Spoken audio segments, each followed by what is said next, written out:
Hello and welcome to Whimsically Wicked, a reading duet. My name is Haley and I am the whimsical half. My name is Daria, and I'm the Wicked Half. Welcome to a little bit of a different episode this week. Instead of Get Swapped, we decided to book club this time. Yeah, we found something new that neither of us had read, but both had somewhat of an interest in. For different reasons, I feel Yeah, like. not the same reasons, that's for sure. We found a really, really popular book that was on Book Talk. It kind of went viral by a very popular author.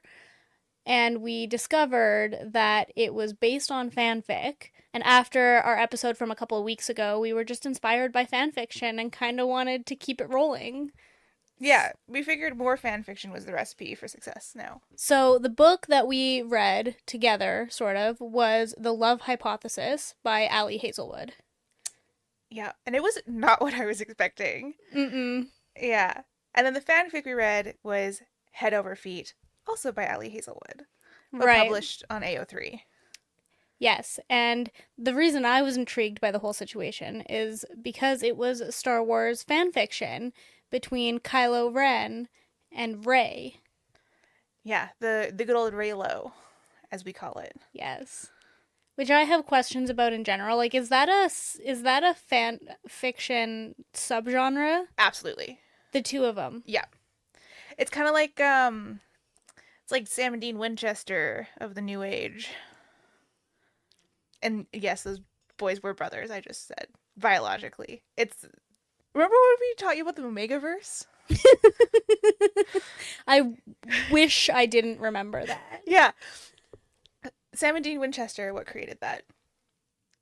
Horny Girls on AO3. Thank you for your services. I feel like there's got to be better fan fiction for Star Wars. We will be talking about this because I have comments about the two characters that we chose, specifically Rey. Yeah.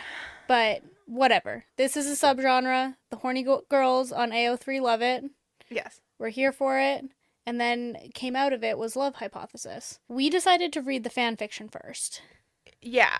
I wanted to go in to the book being able to be like, okay, I see what got changed. Because I didn't want to read the book and then see what got taken away necessarily. Or like, I don't know. I liked the perspective of like, this is what the author originally intended to be consumed by the masses. And then this is what we actually ended up getting. Yeah, and the way that that goes through the publishing process is very interesting. I have so many comments on that. Okay, before we get into them, we're diving into spoilers today. If you haven't read The Love Hypothesis, at the very least, stop, read it, come back. We're going to be diving into everything about this book. It's not a hard read. It's like 350 pages. Yeah, You can probably read it today and then come back tomorrow. literally. Or Yeah. if you read the fanfic first, it'll take you an hour and a half to read. It's 450 pages long. But you'll enjoy it a lot more. Yeah, so let's talk about it. The Love Hypothesis or the Raylo fanfiction Head Over Feet. Academia, we're in college. We have our students doing their little biology tests and things like that. They're earning their maybe $30,000 a year Yeah, to do it, at most. at the very most. And our two main characters are based off of Ben Solo and Rey from Star Wars. They get involved in a scenario where they need to fake date Mm-hmm. for two different reasons. The fanfic reason was different than the book reason. Yeah. So they have to fake date. And our story kind of goes from there. That's the premise. I can't be missing anything. No, it really is just that. I think the fanfic had the extra added layer of like the insecurities you have in STEM, especially as a woman. I feel like that was really cool to read through, knowing that Ali Hazelwood has a degree in a very like a PhD, I think was the level she was at in the same field as our, well, not the exact same field, but a biology PhD Right. or neuroscience. So I thought that was a really interesting take on it, and I liked that conversation where she had the internal monologue throughout, where she was like, maybe I'm not good enough for this, maybe I should just stop, maybe I shouldn't do academia, because I was a person who I got offered a master's spot, and I was like, nope, I'm out. I'm done. Academia ain't for me. So I liked that part in the fanfic a lot. Yeah.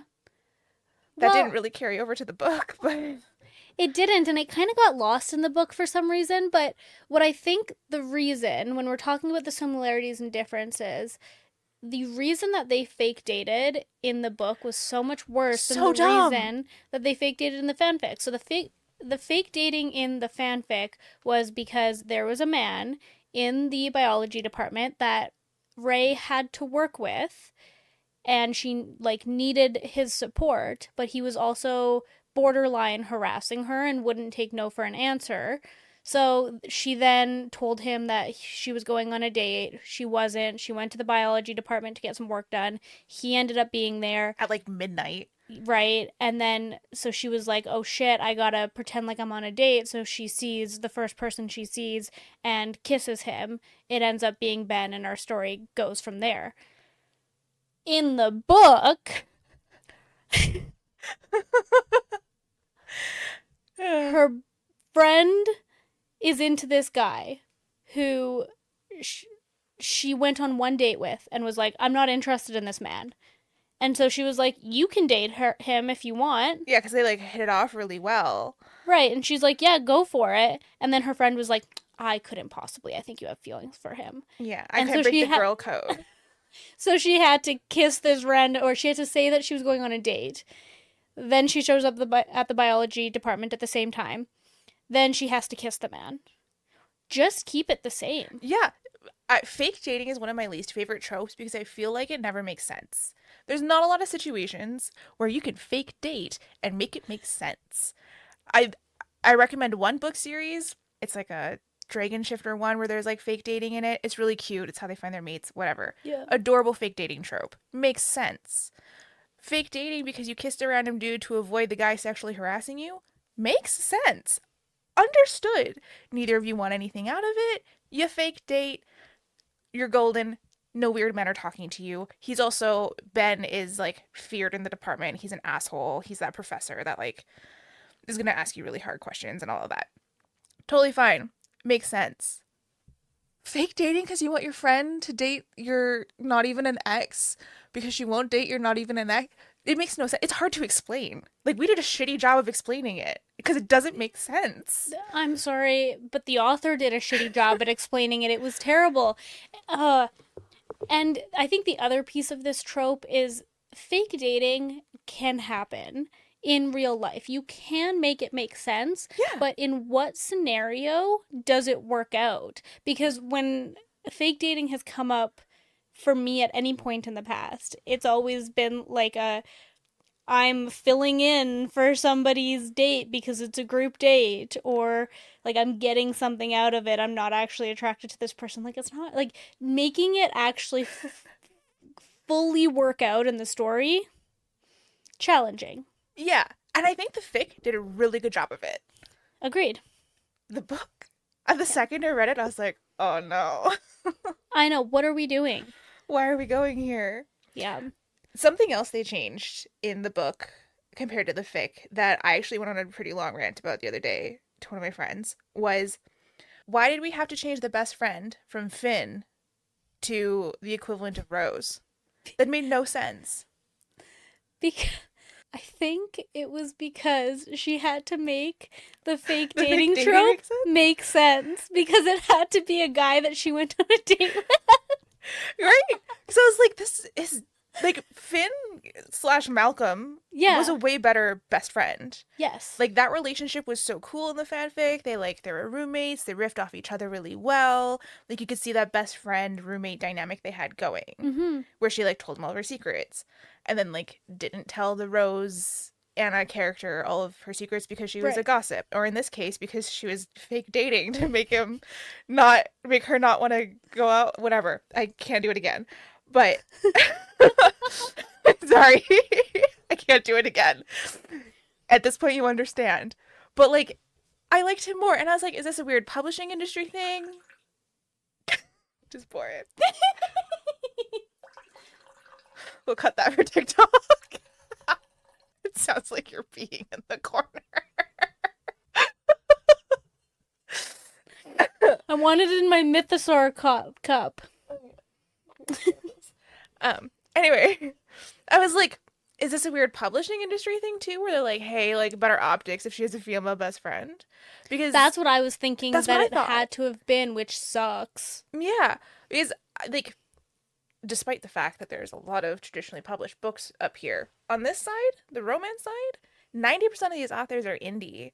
They don't have like huge publishing houses backing them and things like that. And those things fly great in these books. Like these are my favorites because indie authors, after reading this and seeing the fanfic versus the published version, really solidifies with me that you should just let them do their own thing. Seriously. And this book kind of got both of us out of our comfort zone because the mainstream stuff that I read is generally fantasy or literary based.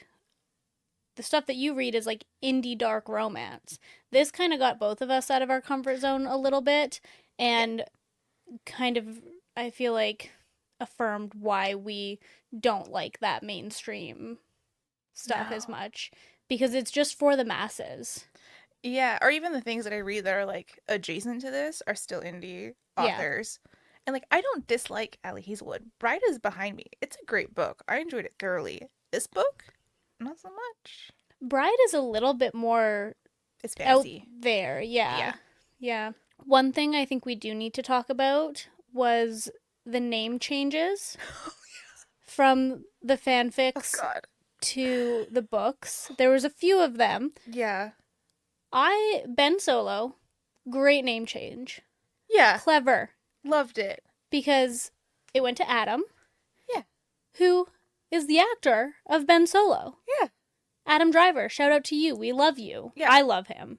Yes. I would. Absolutely. Whew. 100%.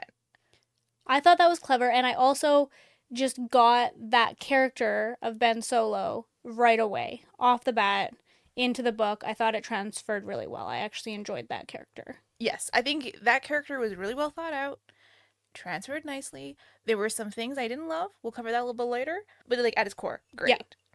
The female main character. Ray is a badass name in my opinion. Good Yeah. name. Fun name. Simple name. Fucking Olive? Olive. Not Olivia. Olive. Olive. Just Olive. Was painful. Every time I saw it on the page, I cringed. And it was a lot. It was on the page a lot. Yeah, because this was third person. Oh, and don't forget the fact that her nickname was just all Oh yeah. OL. All. Not even like Livy or something cute. We just went for all. It was really bad. It was not good. And I want to know why. I want to know why Olive was the choice so bad. And especially because I feel like Adam was obviously, I don't want to say really thought out, but it was clever enough. It took the ties back from the fanfic and kept the Mm-hmm. integrity of it. Olive is just, where did that come from? I don't know. That's not the actor's name, is it? No. There's no way. No. I need to, before we start talking shit. I will say, while you Google that too, in my family, there is a rule from my great grandmother, who only passed away like less than 2 years ago. So I'm 30. I knew her my whole life. Her middle name was Olive, and we had a ban on that name in the family. Like, you couldn't name your dogs that. And it was like a running joke. We'd be like, oh, we got a new dog, Gran. Its name's Olive. She'd lose her shit. So every time I saw it, I just had this visceral reaction of no. Illegal, felony. Yeah, not allowed. Yeah. The matriarch said no. And there was one line that got transferred from the fanfic to the book that was during a smut scene. Oh, yeah. And in the fanfic, it said, "You're edible, Ray." Already don't love it. It's not my favorite. I don't want to be told that I'm edible. That's weird. But when you change the name, it becomes Icky. it becomes literally "You're edible, Olive." It's a literal statement. Yeah. About a food that you could eat. I didn't like it. Her name's not Olive. It's Daisy. Yeah. Daisy's a sweet Yeah, name. Daisy Ridley. I don't know why that was gone from my brain. Cute name. could have named her after a different flower. Her name could have been Iris. It's a stretch, but it could have gone somewhere other than Olive. Where did that? It was painful I though. bet we're like trash talking her daughter's name or something right now. That's okay. We're small enough. She'll never know. There's like okay. I have two more things they changed, and they're along the same lines. These ones are more in the kink world, I think. Oh, One, they lowered the age gap significantly. He went from being like 14 years older than her to 6, I think. Because she was 23, 24, and he was like 37. And then they dropped it to 32 and 26. 32 and 26 is definitely right. Maybe it was 34. 34. It was at least a 10-year age gap in the beginning, and they dropped it down to Yes. her. Yes, I remember it being really big in the fanfic, and it was a little bit less. I don't think it was abysmally less, but it was a little bit Yeah. of a difference, which is interesting. I thought it was interesting because I was like, again, read dark romance. That was like a pretty normal age gap for me. But Yeah. but I was like, why are we dropping it that much? Because also it doesn't make as much sense in the academic senses, because if he's that big in his field, he has his PhD, he's doing this kind of research, he would be in his mid to late 30s. That's definitely a publishing industry situation, though. Yeah, I wonder if it's an editor who recommended it and was concerned about that. probably. You never know with those things, and it is interesting the things that they decide to like really get nitpicky about changing. Yeah, the other one that they changed that bothered me was he went from calling her a brat all the time to smartass. Right. Personally, hate being called a smartass. Would have filleted a man alive. Okay. So you Brat, didn't like that. brat, I think is cute. Like you're bratty, and also in the BDSM subculture, so like that's a normal thing in Oh, my okay. world. Interesting. Where that makes more sense to me and is not a derogatory term. Hmm. Versus, I think smartass. No one's ever called me a smartass in a way that wasn't also laced with sarcasm. You don't think brat could be sarcastic too? Or is it just because of the context you have from the BDSM world that you think that it's. It might just be like context from the BDSM world. I wonder, I don't. We might be overthinking it a little bit, but also if she has intimate knowledge of that, is that her or her editors trying to take out something that is normalized within the BDSM world to putting it into just a sarcastic remark that a lot of people use? Maybe. Because it is a weird change to make from my perspective where it's about the same. Like for me, that doesn't change the story. I actually barely acknowledge that. Oh, I noticed it immediately. It was really Right. weird. Because for me, it's not that different. So I'm wondering if it was changed with the intention of trying to take out subcontext of it Maybe. being BDSM. Because you did mention, this is also going to be where we're different, the dubcon in the fanfic versus Mm-hmm. the book, where I didn't even notice that there was dubcon in it until I got to the end of the chapter, and there was like a trigger warning there, and it was like, don't mind the dubcon, there'll be more later. And I was like, what dubcon?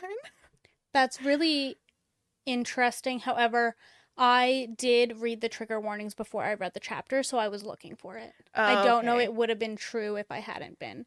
Yeah. Because when I read it, I do remember being like, I don't know, this seems fine to me because I also understand what both of them are thinking in this moment.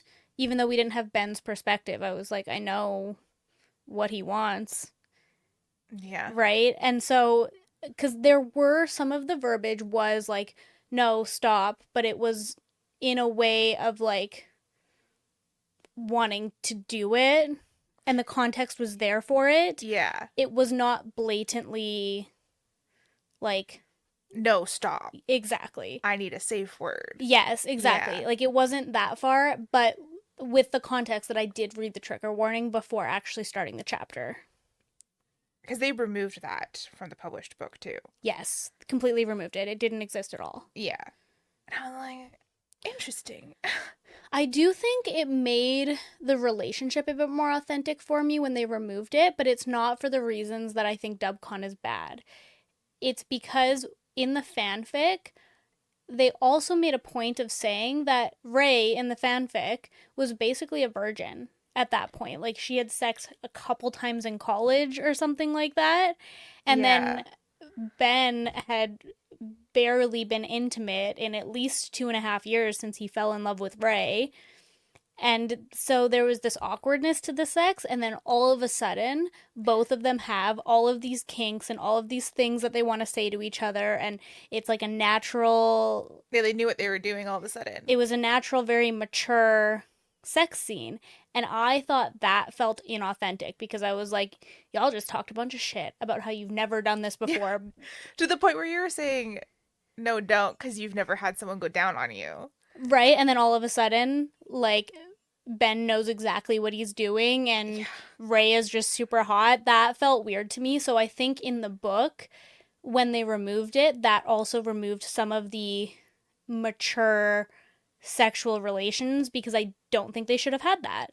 No, I would agree. And actually, it made me think of a quote from Meredith in Grey's Anatomy where she says doctors are basically teenagers because you go through academia, you do your undergrad, you do whatever else you're doing, masters, you do your med school, and you have no time in there to actually build relationships, figure out those pieces. So it made sense to me why they had it because they would be on a very Mm-hmm. similar trajectory as a doctor at that point. Like Yes. it's 10 plus years of schooling where Mm-hmm. you were very busy, which is another reason why I didn't do it.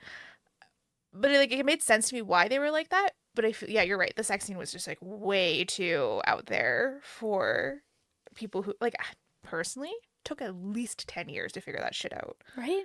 I'm probably still figuring that shit out. Yeah, I'm almost 26 and I feel like there are still things that I'm getting more comfortable with and Learning. learning and understanding about myself, about partners and things like that. Like that is not something that you just take 10 years off of and all of a sudden you're like, I know exactly how to ask for what I need and I know exactly what I want you to do. Like that just felt weird to me. Yeah, communication in the bedroom is not an easy skill No. at all. For me it's all depending on the partner. I just also haven't had a new partner in a really long time, so I don't know anymore. We got a date. You got a date tomorrow though. Oh god, hope he Yeah. doesn't find this.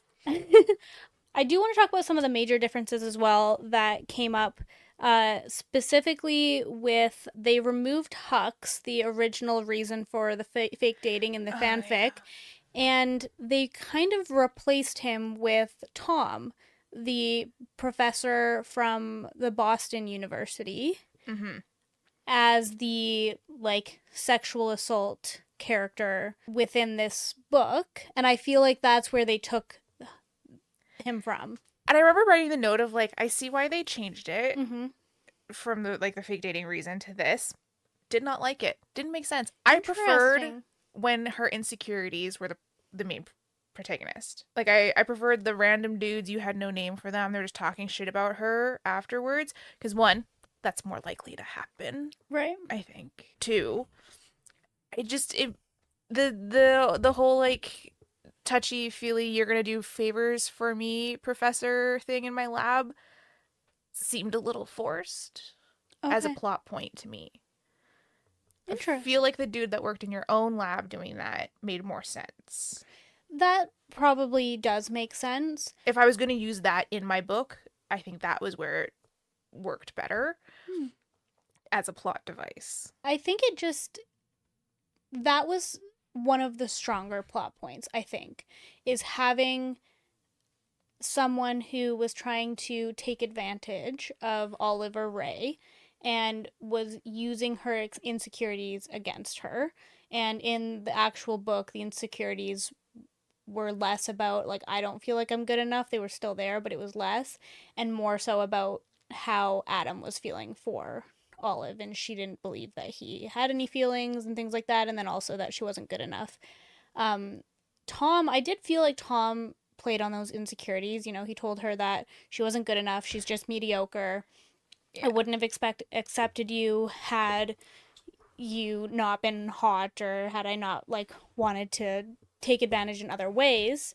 But I think the reason that she probably pulled that over was because Hux in the book, who was the that predator in the fanfic, he was a little bit less of a character, like he had less presence, whereas in the actual book, Tom was the whole presence. He was the whole reason, and I think that message probably came across stronger by the character having a bigger part.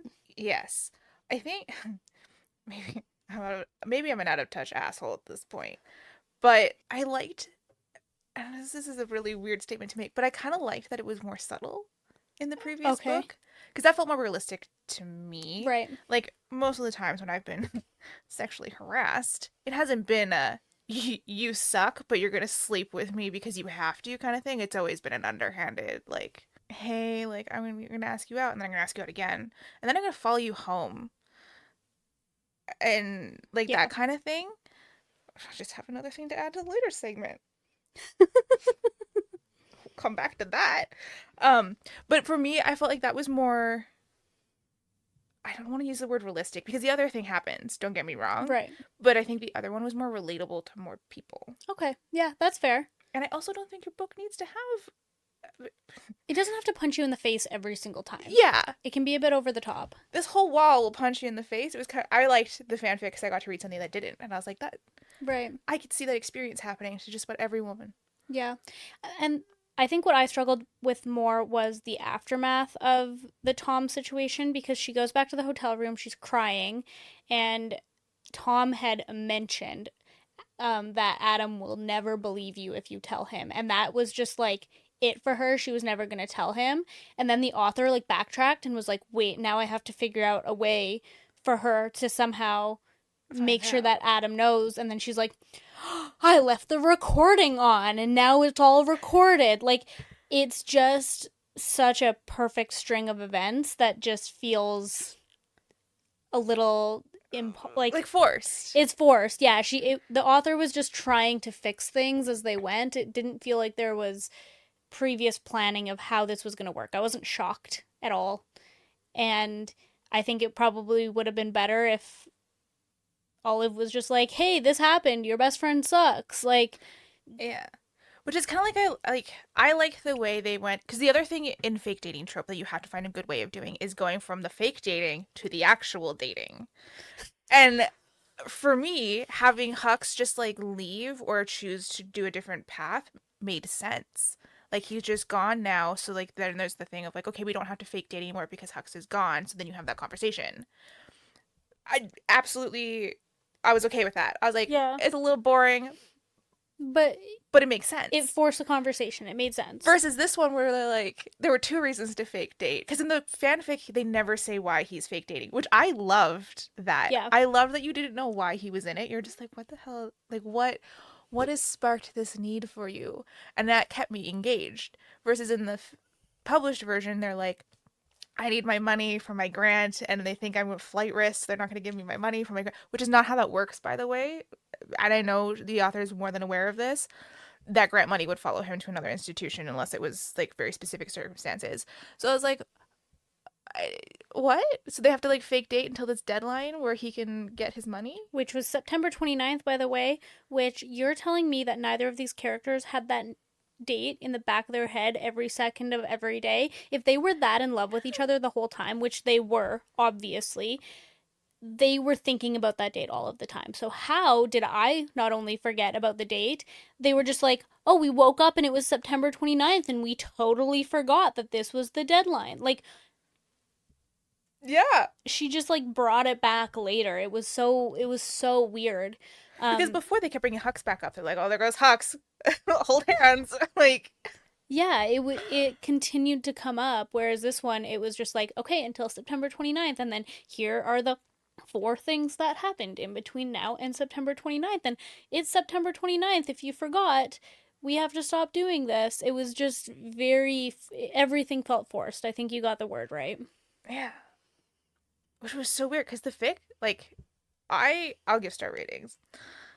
The fic I would give like a 3.5 to a 3.75. I I enjoyed said myself. 3.5. Yeah. Yeah, I was like, this is a good time. I wouldn't go into the 4 star, but it flowed. It was nice. I enjoyed it. I read it all in one sitting. I had Mhm. a fun time. The book, 2 stars. I think I said two. It made me angry. 1.5 to 2. Like, I would not recommend the love hypothesis to people unless they were going to do what we did and have a fun time. And even then, just read the fanfic. It was Just read the more fun fanfic. because you don't even really need the book afterwards because it was the same book. I actually texted Daria when I started the actual book because the scene, the last one of the last scenes where we find out that Ben and Ray had met prior to the first kiss, that was in like the back of the fanfic. We didn't find that out until way later. That exact scene was the very first. It was the prologue in the book. Yeah. So you already knew everything. But it was basically copy and pasted. Yeah. Lines were paragraphs were just taken from there. And so you don't even need to read it. It's the same, just less interesting. Yeah. No, I agree. I also, and maybe it was definitely a personal thing, but I like dual POVs. And I was really sad when they dropped that. Me too, because first of all, Ray and Olive both really boring characters to me. I did not care for either of them. I don't think that they Yeah. had a ton of personality other than like the insecurity within academia. That was the only interesting part of either of those characters that I found. Other than that, I did not care that they liked sugary drinks and that they liked to eat and they had this weird bubbly personality that did nothing for me. I thought it was really one dimensional. The character I was very interested in, and the character that I actually think is a really good character, is Ben Solo, and I wanted to hear more of that. In the fanfic, I only got a couple Yeah, it's like chapters two of it, chapters. but at least I got it. Yeah. I got none of that in the love hypothesis, and Olive, I think, was arguably more boring than Ray was. Yeah, the term I've been using for this is they neutered that book. Yes. Like they took away all of its fight, all of its pizzazz, and it was just it became a copy paste contemporary romance fiction in a way that wasn't fun. No. Why? Well, not why. I disliked that because obviously she's pulling from Star Wars. It doesn't take place in Star Wars universe, but it takes place with the same characters with a lot of the same general backstory skeletons. Mm-hmm. And you could relate to them in a lot of ways because like Ben was like, yeah, I don't get along with my dad, my mom's an ambassador, my uncle's an asshole, and you know the back in your head, like you know what's going on there, you understand that. And I think where they failed in the published version is he had literally no backstory. It No. was just gone. It was gone. There was actually two things that I remember about this. One, he mentioned that they were diplomats. Yep. So that checks out Han and Leia for Yep. sure. And I actually highlighted this other one. He was the only child of financially rich but emotionally poor parents, which I thought was actually kind of funny because Yeah. it's a huge dig on Leia and Han, Yeah. and it's so true. So valid. And he had like a few of those references to how his previous mentor treated him. They were definitely less in depth though, and I don't think that you would have caught them had you not read the fanfic or seen Star Wars, because I was able to read that one paragraph that went into it and was like, I can relate this to the fanfic. I can relate this to Ben Solo's history.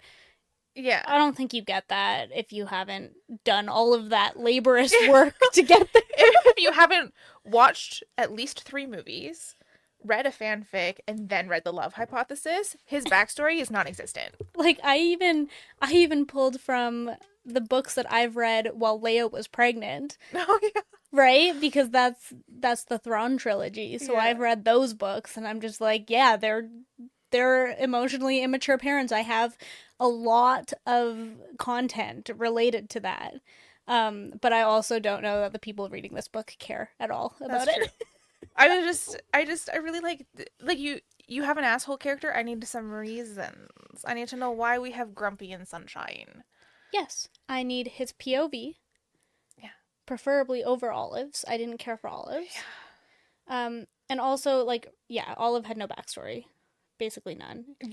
We knew nothing. She was Canadian, and there was a hint at some form of abuse or trauma or Yeah. family that wasn't great, but we never went any further into that. It was just there. Her reason for being in academia was better in the actual book Yes, I did actually highlight that. I because of her mom. It is the first line in my notes is reason for being a researcher is much better this time because it didn't have a backstory in the fic. It It was did this nothing. time. Yeah, she didn't put any time into that in the fic. Loved that. Yes.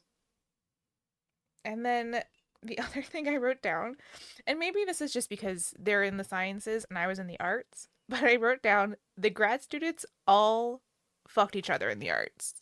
It might just be an arts thing. But like maybe that was just my world. They were all sleeping together in some way, shape, or form. Yeah, I don't know if you get that so much in the science. I wouldn't know, but Yeah, that might be a degree type thing.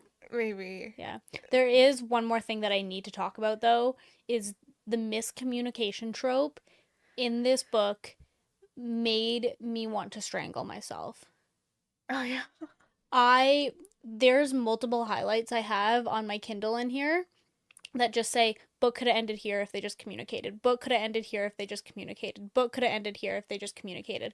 It was again, it felt this forced reason for them to keep fake dating and not just talk to each other about how they felt when it was so obvious. Yeah. And this includes the fanfic. I will put them together for that. It's just a little bit more forgivable in a fanfic because it's a fanfic. In a book, I think you need more reasons for them to not actually date. You have no obstacles, like you're allowed to date. Everybody knows you're dating. You have admitted to yourself as Olive that you like him, and he has done nothing but reaffirm that in everything except for just outright saying it.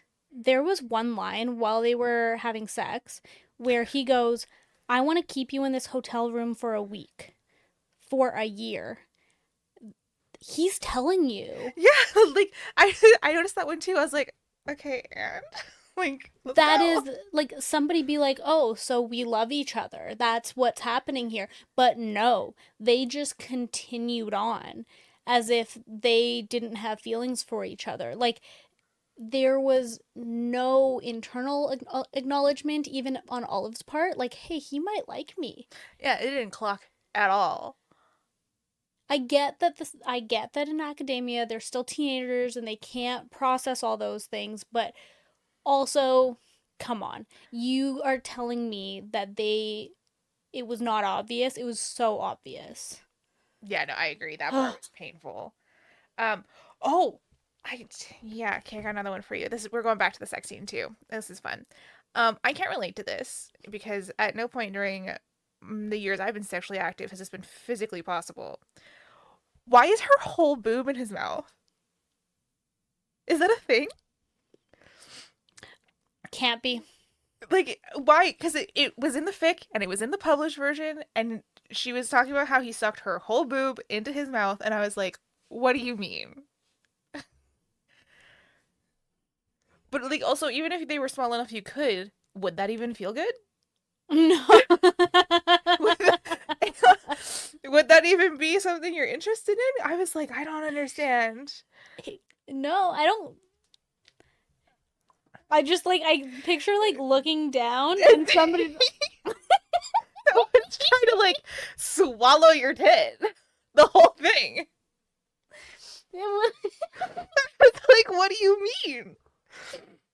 And then I thought maybe when I read the real book that like someone would be like, "Hey, that seems like either physically impossible or less than attractive."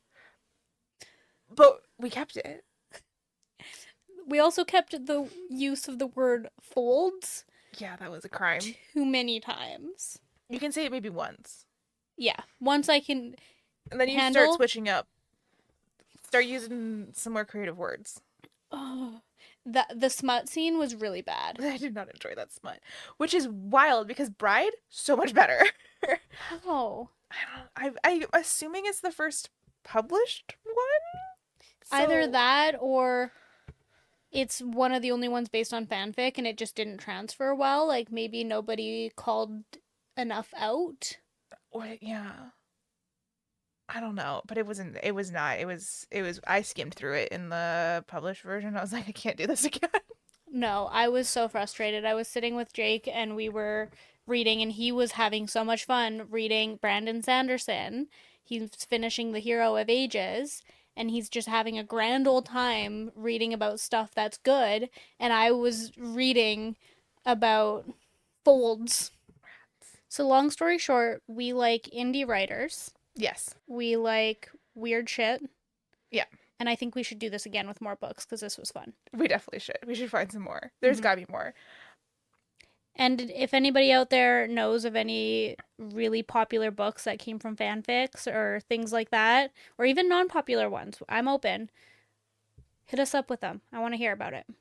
Yeah, I need more. Well, we could dive into the world of Harry Styles fanfics. I know a lot of those that got made into actual books. If you thought Love Hypothesis was bad, wait until you read after.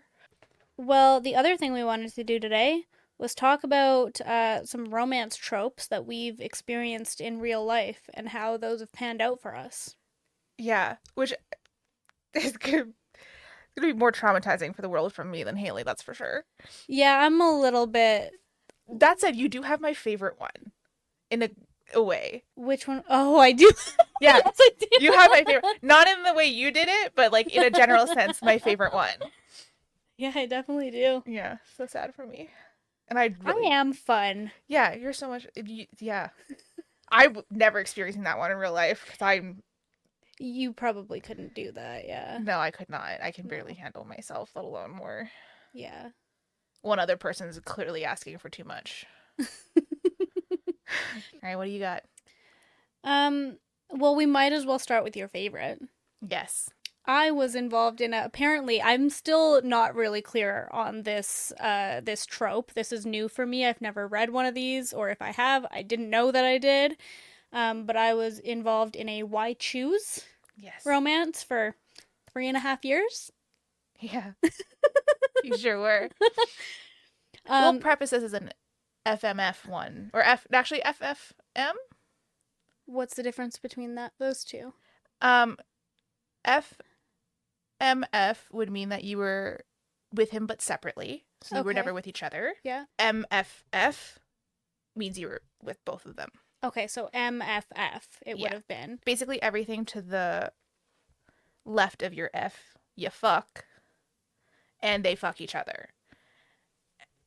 Everything on the, if they're on opposite sides, they don't fuck, but you fuck both.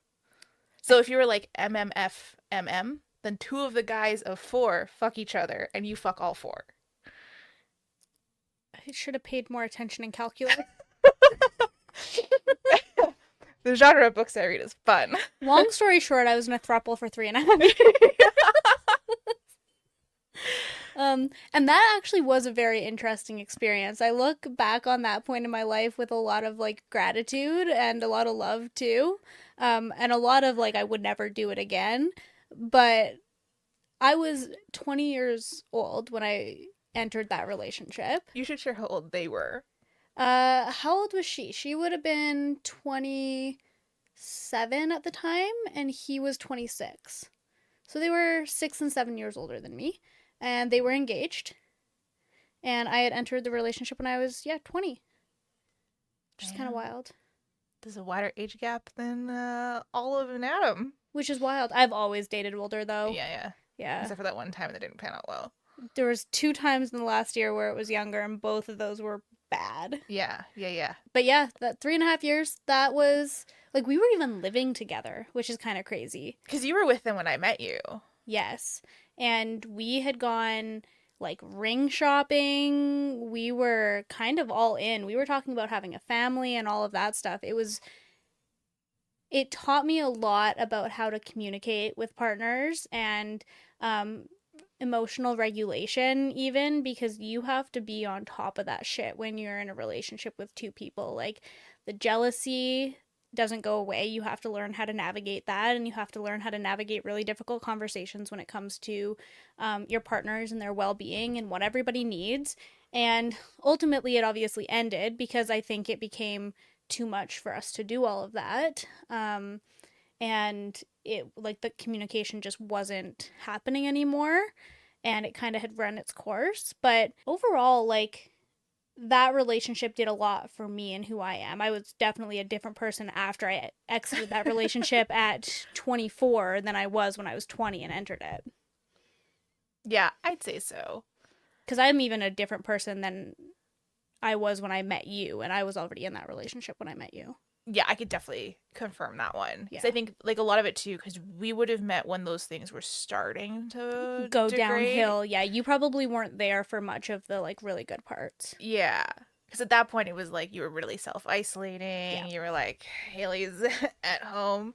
And at that point, too, we worked in the same department. Yes. So we had like meetings and stuff together. And I'd be like, where's Haley been for the past 6 months? And then it ended, and things got much, much better for this friendship in general sense. It's And now you have a new throuple. You, me, and Abby. oh yeah, this is the best throuple. Yeah. Way Top tier better. throuple. Yes. Communication's on point, Yeah, we crush it. and no one is mad. No one is mad. No one is holding anyone else back. It is so funny. Like, I bet we really do have different perspectives on that relationship for me because I'm looking at it now that I'm so far removed from it. I'm looking at it for 3.5 years as a whole. Like, all of the really good parts, which there were a ton of them, and then some of the bad parts, whereas when it ended and things like that. And I still don't see it as a result of it being a three-person relationship. I see it as a result of like people just not communicating and not wanting the same things anymore.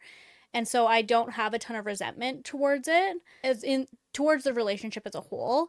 Like, we all did things that we're not proud of during that time and like said things that we didn't love, but the relationship in general I don't think was to blame for the reason it all fell apart. It was just that we wanted different things, and we definitely didn't go about it the perfect way, but nobody does.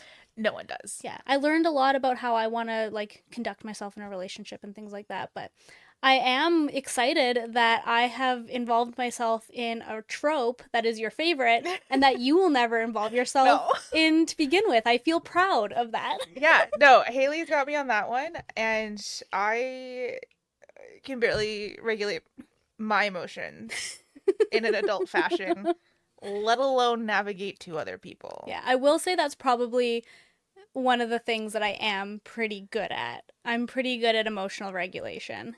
Yeah, no, I'm good at it at work. Yeah. That's where it matters. That's where they pay me the big bucks. Outside of that, I That's am. where it matters. All right, what else do you got? I want to hear millionaire boyfriend. Was that right after the high school sweetheart?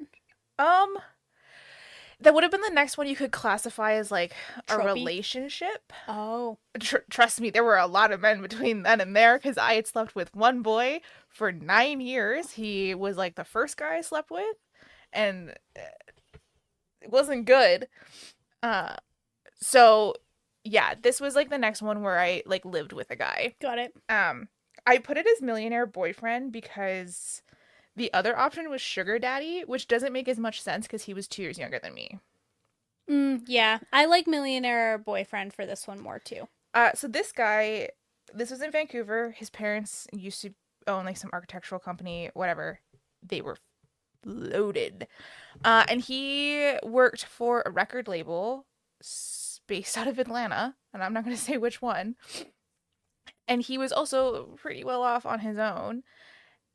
And I think it was like 2022, 2021, So just before you moved here. just before I moved here. Okay. Yeah, didn't date long. Right. But he was like, "Hey, like I need somewhere to live. It's just like not going great. I'm trying to figure out what I want to do next." And we were dating, and I was like, "You know what? Sure, man. I live alone. I'm kind of bored. Come on in." So he paid basically all of the living expenses for me from May until December of that year, and I moved here at the end of January, Amazing. and shit was wild. Like I would come home and there would be brand new designer clothing everywhere. My iPad is from him, technically his record label, but like it's fine. Right.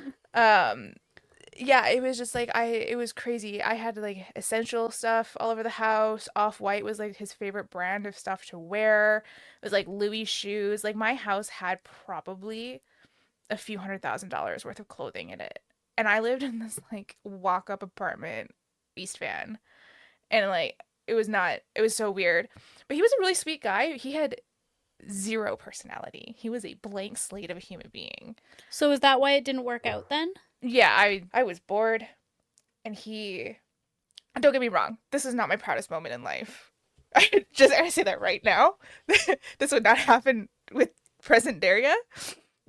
This is not my finest moment. Um, but yeah, no, he was just really boring, and I was like, I'm moving to Edmonton. And I told him that in August too, because I made the decision to move here in August. I was like, I'm out. I'm not gonna stay. So he ended up like living in my living room from September to December.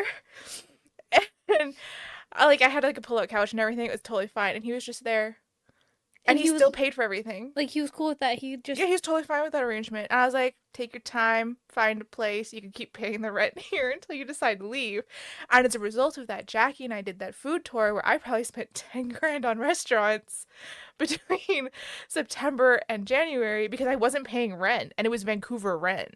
So I had a ton of money. So I was like, I'm just going to go out and eat like 3 or 4 nights a week at top end restaurants in Vancouver.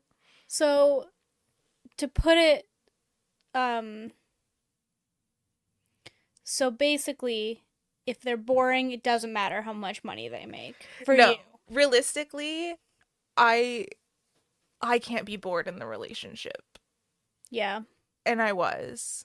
Like he was like, I'm gonna play video games, smoke a whole bunch of weed, and then pass out. Or do other things that go in bottles and turn red. And I'm not gonna say on a podcast. But like yeah, it was just like not. It was boring. It was so boring. And I couldn't do it. I don't think I could do boring either.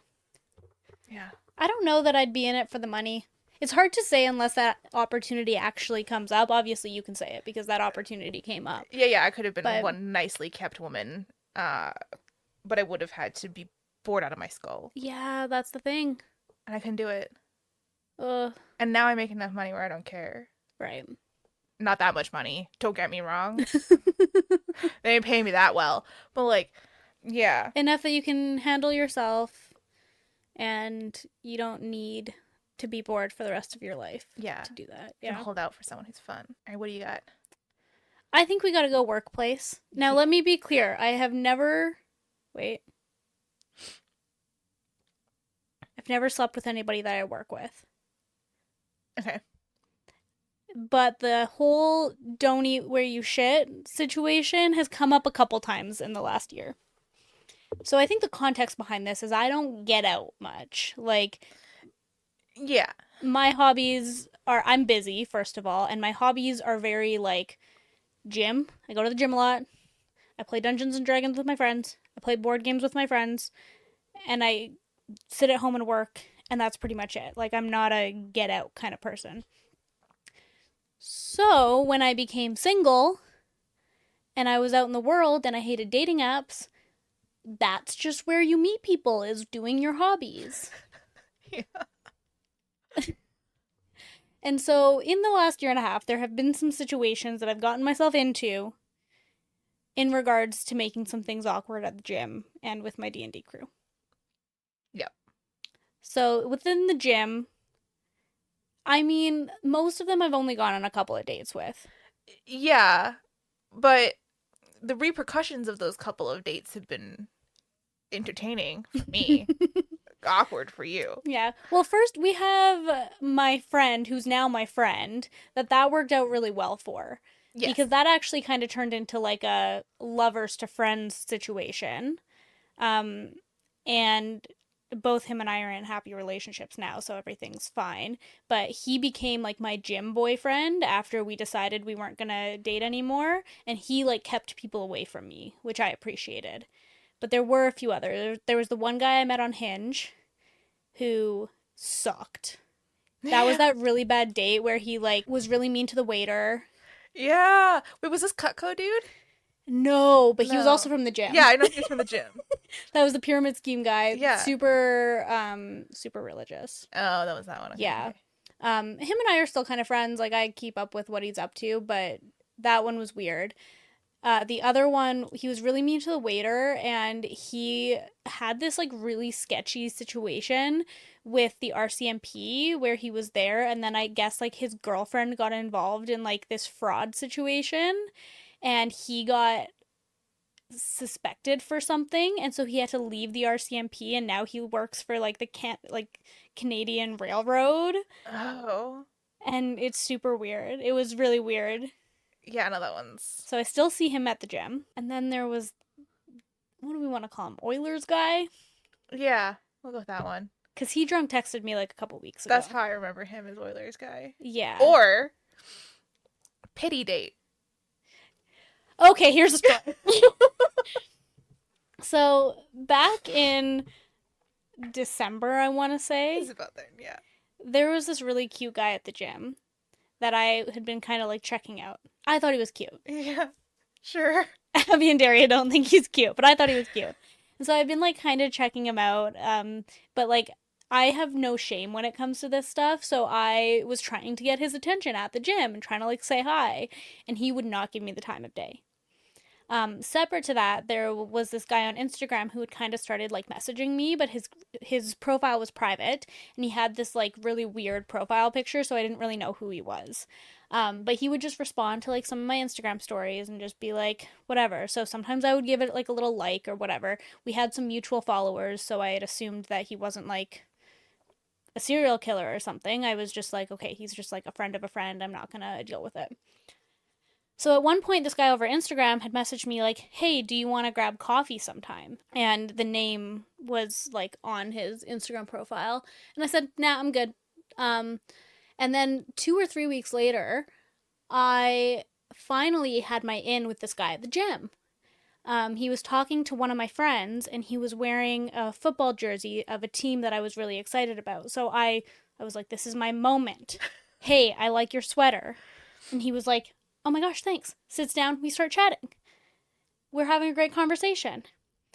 And so I was like, "Okay, well, I've seen you around before. What's your name?" The name was the same guy That you who told had been no. messaging me on Instagram.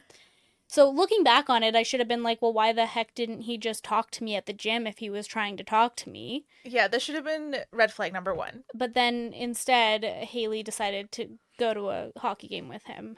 And it was an okay date. It was fine. It was a little bit weird. I was like, I'm not interested. And then he sent me a 2.5 minute video on why he was upset about it.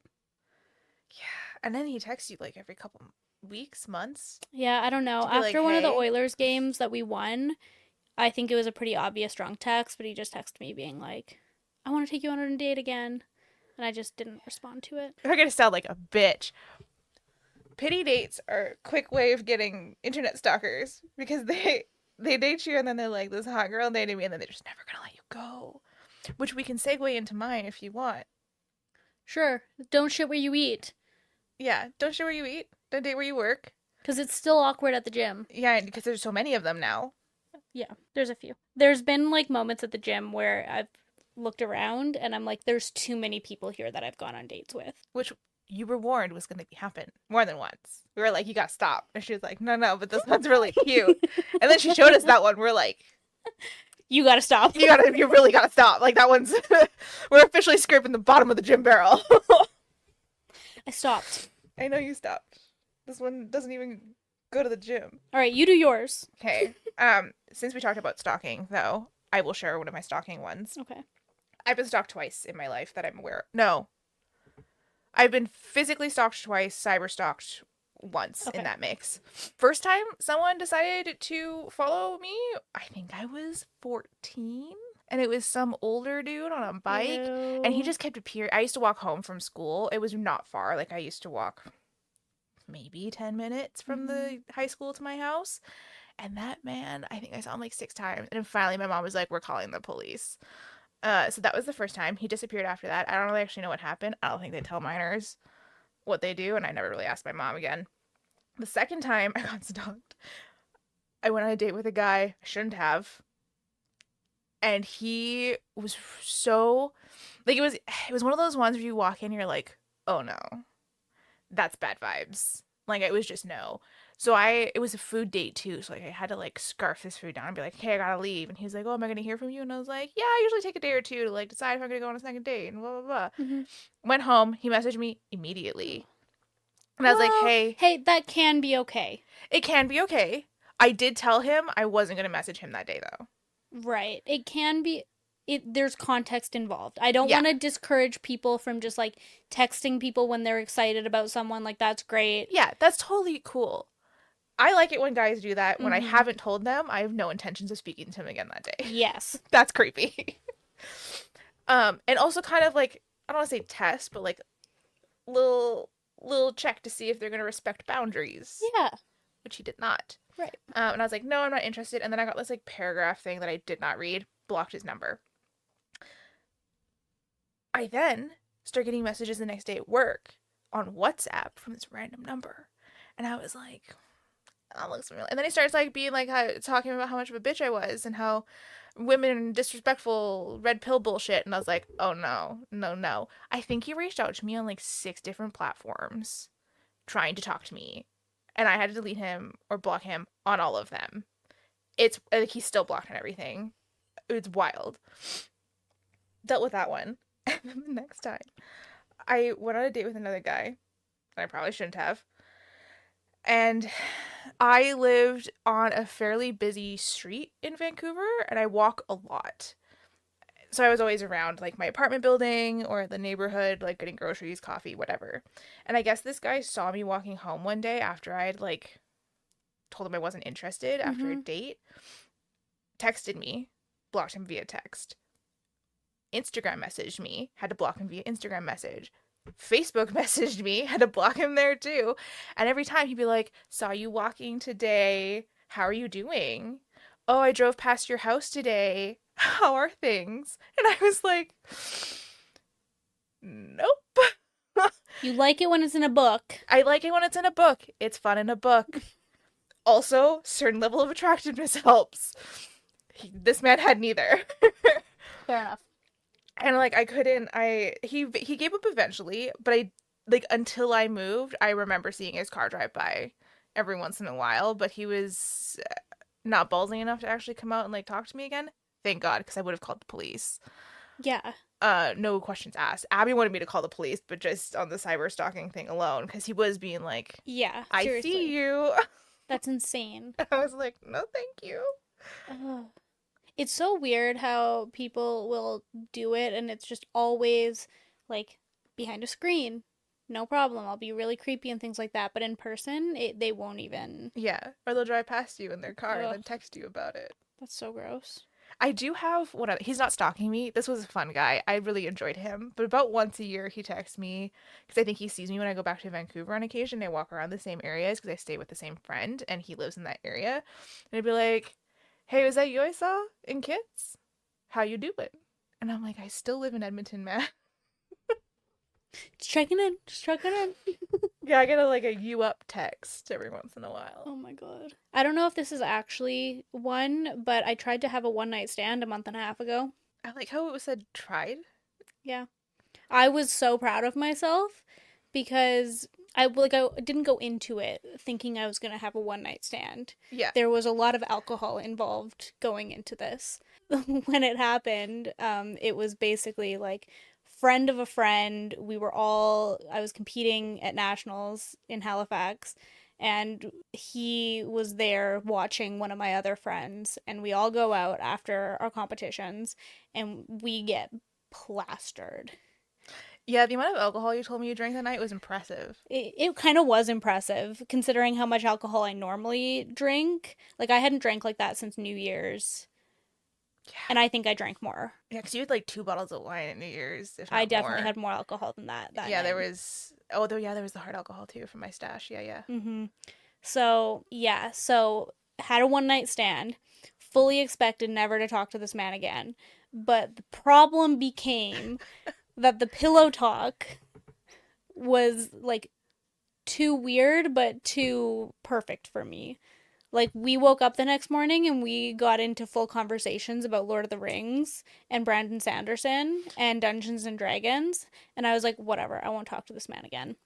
Um, but here's what really ruined it. And I had texted you, I had texted my other friend, and I was like, be proud of me. I just had this one night stand. I'm never going to talk to him again. Yeah. This We're is getting on great. separate planes and flying to different places. Exactly. He doesn't live near me. We're doing this.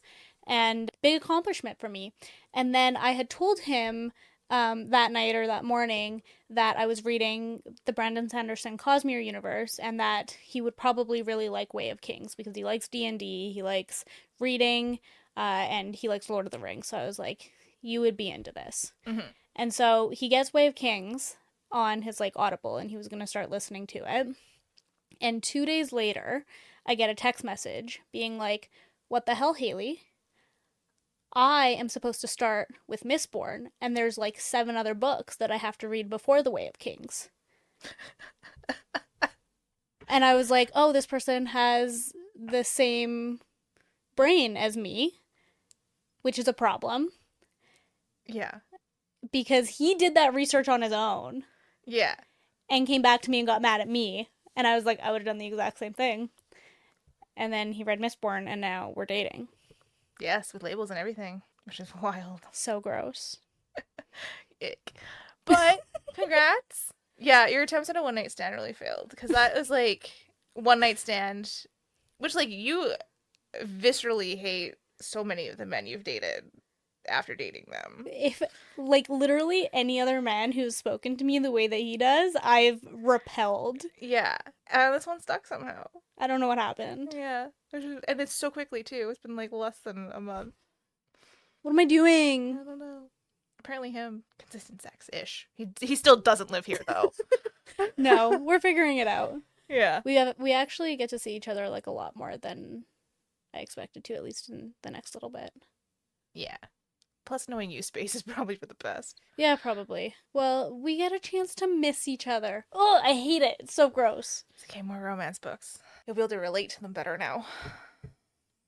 That is actually one thing that I did make a comment on. When I was reading the fanfic, I was like, I don't know if I'm enjoying this because I am actually having a good romance experience in my life or if it's actually good. I couldn't differentiate. But then I read the actual book, The Love Hypothesis, and I was like, no, I actually don't like romance novels. Especially that one.